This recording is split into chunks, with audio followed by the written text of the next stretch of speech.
ଗୋଟିଏ ସିଂହ ଶିକାର କରିବାକୁ ଜଙ୍ଗଲରେ ବାହାରିଥିଲା। ହଠାତ୍ ଗୋଟିଏ ଶୃଗାଳ ତାଙ୍କ ସାମ୍ନାରେ ଦେଖାଦେଲା। ଶୃଗାଳଟି ଭାବିଲା ଯେ ଏବେ ତାକୁ କେହି ରକ୍ଷା କରିପାରିବେ ନାହିଁ, କାରଣ ସିଂହ ଶୃଗାଳଟିକୁ ମାରିବା ପାଇଁ ବେଶୀ ସମୟ ଲାଗିବ ନାହିଁ। ତେଣୁ ଶୃଗାଳଟି ବହୁତ ଡରିଗଲା। କିନ୍ତୁ ଶୃଗାଳଟି ହାର ମାନିଲା ନାହିଁ ଏବଂ ନିଜ ଜୀବନକୁ ବଞ୍ଚାଇବା ପାଇଁ ସେ ଏକ କୌଶଳ ଚିନ୍ତା କଲେ।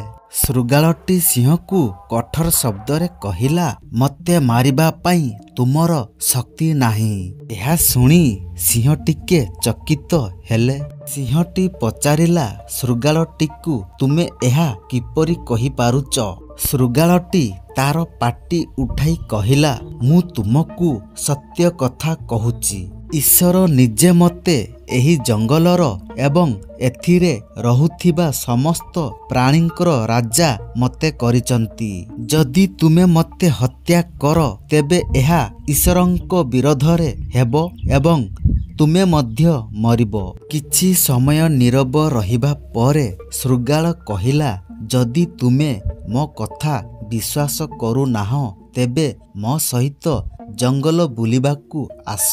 ତୁମେ ମୋତେ ଅନୁସରଣ କର ଏବଂ ଦେଖିବ ଜଙ୍ଗଲର ପଶୁମାନେ ମୋତେ ଦେଖି କେତେ ଭୟ କରନ୍ତି।" ଶୃଗାଳ କଥାକୁ ଶୁଣି ସିଂହ ମଧ୍ୟ ରାଜି ହୋଇଗଲେ।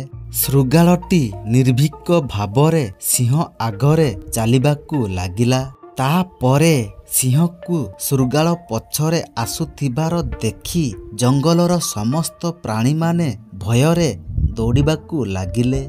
କିଛି ସମୟ ଜଙ୍ଗଲରେ ବୁଲିବା ପରେ ଶୃଗାଳଟି ସିଂହକୁ ପଚାରିଲା, "ମୁଁ ଯାହା କହିଥିଲି ତୁମକୁ, ତୁମେ ତାହା ବିଶ୍ୱାସ କଲ କି?"